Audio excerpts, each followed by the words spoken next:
tout le monde, j'espère que vous allez bien. Avant de commencer cette vidéo, je voulais vous remercier tous et toutes pour les gentils messages que vous avez laissés sous ma toute dernière vidéo que j'ai sortie. Ça m'a fait énormément plaisir et ça me motive encore plus à tout donner et à tout déchirer. Aujourd'hui, on se retrouve pour une nouvelle vidéo où je vais vous présenter mes essentiels pour gérer au mieux mon diabète. Alors j'espère que la vidéo vous plaira. Mais avant de commencer cette vidéo, n'oubliez pas de vous abonner à ma chaîne si ce n'est pas déjà fait et d'activer la cloche pour être au courant des dernières nouveautés de cette chaîne. Pour ceux et celles qui ne le savent pas, je suis diabétique depuis bientôt 4 ans puisque c'est arrivé en octobre 2015. Au fil des années, j'ai appris à gérer au mieux mon diabète grâce à des objets qui aujourd'hui font partie de mon quotidien. Le premier objet que j'utilise le plus dans mon diabète, c'est celui-ci. C'est le stylo de mon insuline rapide, la Fiasp. Ici, j'utilise le stylo NovoPen Eco qui me permet d'injecter des demi-doses car j'ai une morphologie un peu semblable à celle des enfants et ça me permet donc d'être beaucoup plus précise au niveau de mes doses d'insuline et d'être donc plus précise au niveau de mes glycémies. J'utilise cette insuline maintenant depuis bientôt 3 semaines et je dois vous dire que j'en suis très satisfaite. Avant j'avais l'Humalog et je pense que si je les compare entre les deux, la Fiasp est beaucoup mieux. Premièrement, la Fiasp est beaucoup plus rapide, c'est-à-dire qu'au moment où je l'injecte, eh bien elle va commencer à agir au bout de 5 à 10 minutes. Donc c'est-à-dire qu'il faut bien manger tout de suite après parce que sinon vous allez vous retrouver en hypo. En comparaison avec l'Humalog, au moment où on l'injecte, elle commence seulement à agir au bout d'un quart d'heure, 20 minutes. Déjà là, on gagne de précieuses minutes. En termes d'action la plus haute, eh bien c'est la Fiasp qui remporte le duel entre l'Humalog et la Fiasp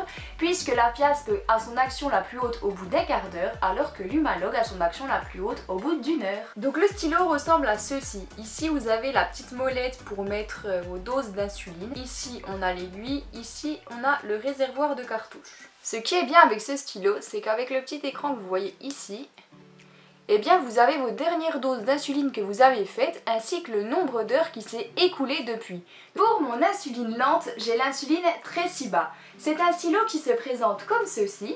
Et c'est un stylo jetable. Ce stylo permet de faire 2 unités par 2 unités, c'est-à-dire 0, 2, 4, 6, 8, 10, etc. Et moi actuellement je fais 12 unités le soir. Ce qui est bien avec cette insuline, c'est que j'ai remarqué qu'on pouvait la faire à des heures à peu près différentes, mais pas trop éloignées non plus. Par exemple, il m'est déjà arrivé de faire mon insuline du soir, donc la Tresiba à 21h30, et un autre jour par exemple à 22h30. Et j'ai remarqué que mes glycémies ne changeaient pas. Cette insuline Tresiba est très pratique car son action est beaucoup plus longue sur la durée, à peu près 24 heures, alors que celle que j'avais avant, c'est-à-dire la Lantus, elle avait à peu près une action de 21h à 22h, donc celle-ci est beaucoup plus précise et beaucoup plus longue. Avec la Tresiba que j'utilise depuis septembre déjà, j'ai remarqué que je faisais beaucoup moins d'hypoglycémie nocturne puisqu'elle permet de limiter les hypoglycémies, donc ça c'est un gros point positif et c'est pour ça que la Tresiba c'est une insuline lente que j'affectionne tout particulièrement. Comme lecteur de glycémie, j'utilise le lecteur de glycémie Freestyle Libre. Pour ceux et celles qui ne savent pas ce que c'est, je vous invite à aller voir la vidéo que j'ai sortie sur ma chaîne il y a quelques mois. Je vous donne les points positifs et les points négatifs de ce petit lecteur et je vous donne mon avis sur le sujet. Le lecteur de glycémie Freestyle Libre se présente comme ceci, c'est un petit lecteur noir avec un écran et également un bouton ici pour l'allumer. Pour avoir votre glycémie, rien de plus simple, vous avez juste à lever votre bras, à montrer votre capteur que vous avez ici et vous scannez tout simplement. Alors comme vous pouvez voir, ici c'est la courbe que j'ai sur la journée. Toutes les fois où vous allez vous scanner avec votre lecteur, vous verrez que votre lecteur au fil de la journée, il va vous créer une courbe. Et le bleu que vous voyez ici, c'est vos objectifs de la journée. Moi par exemple, j'ai mis de 0,80 à 1,80. Et donc le but du jeu, c'est d'être dans le bleu tout simplement. Au bout de presque 2 ans d'utilisation, je suis très satisfaite de ce petit appareil. Par contre, je pense que le seul bémol qu'il pourrait avoir, c'est qu'on se scanne beaucoup trop. Personnellement, dans mon cas, je me scanne énormément. Il est possible également de mettre des bandelettes qui sont utilisables seulement avec le Freestyle Libre. Vous pouvez les mettre juste ici, là, au-dessus de mon doigt. Et ensuite, vous piquez le doigt comme naturellement et le lecteur vous donnera le résultat de votre glycémie capillaire. Objet suivant, le Tegaderm. Pour ceux et celles qui ne savent pas ce que c'est, le Tegaderm, c'est un pansement étanche qui me permet de faire tenir mon capteur lorsque je me baigne l'été. Normalement, le capteur est censé tenir dans l'eau, mais moi, par sécurité, je préfère mettre un pansement étanche par-dessus. Déjà, ça me permet de ne pas avoir d'accident, car j'ai déjà entendu que certaines personnes s'étaient baignées sans avoir mis de pansement étanche par-dessus le capteur et que le capteur était tout simplement tombé.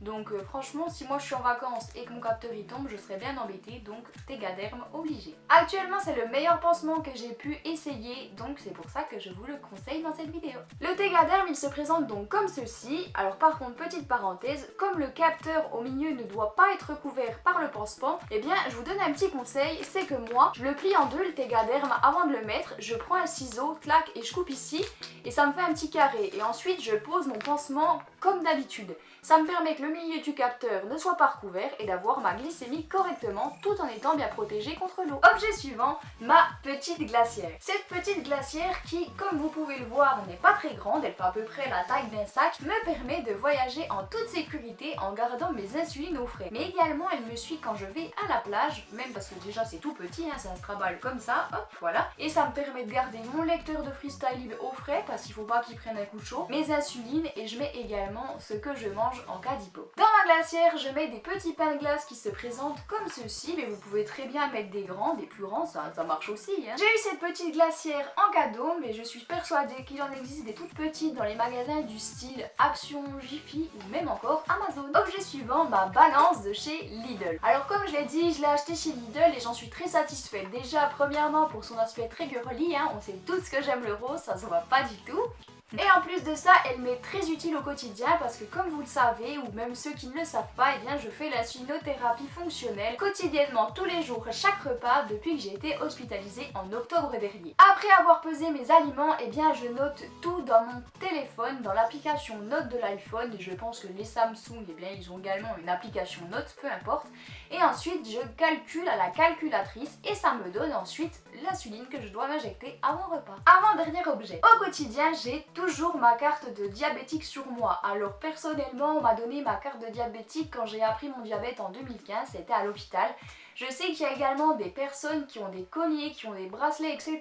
Moi personnellement, une carte, eh bien je trouve ça très bien. Au festival où je vais, je trouve ça super parce que ça me permet, quand je prends pas mon portefeuille, eh bien de la glisser dans le sac. Et s'il m'arrive quelque chose, en cas de pépin, les pompiers savent que je suis diabétique et ils savent également le nom de mon docteur ainsi que le numéro où il doit appeler. Et enfin, comment je remonte mes hippos? Eh bien c'est tout simple, c'est avec des barres de céréales de ce genre. Après avoir testé les Mars, les Bounty, les Snickers, les petits beurres, j'ai également testé le sirop. À l'heure actuelle, et ça fait depuis un petit moment que dès que je fais une hypoglycémie, je mange une barre de céréales. Mais je fais très attention à ce que une barre de céréales, ça représente soit maximum 15 grammes de glucides ou alors 13 grammes de glucides. Si c'est au-dessus, eh bien je n'achète pas. Et toi alors, qu'est-ce que tu prends pour remonter tes hypoglycémies? Note-le moi en commentaire. Et voilà, cette vidéo est maintenant terminée, alors j'espère qu'elle vous aura plu. Si c'est le cas, n'hésitez pas à la liker, à la commenter et à la partager sur vos différents réseaux sociaux. N'oubliez pas non plus, si ce n'est pas déjà fait, de vous abonner en cliquant sur le petit rond qui sera en bas à droite de votre écran si vous êtes sur ordinateur, ou alors sur le bouton s'abonner juste en dessous de mon nom de chaîne si vous êtes sur téléphone ou tablette. Mais vous pouvez également venir me parler sur Instagram en message privé ou encore sur Snapchat. Les réseaux sociaux seront juste à la fin de cette vidéo. En attendant, moi je vous fais de très gros bisous et je vous dis à la semaine prochaine pour une nouvelle vidéo. Bisous.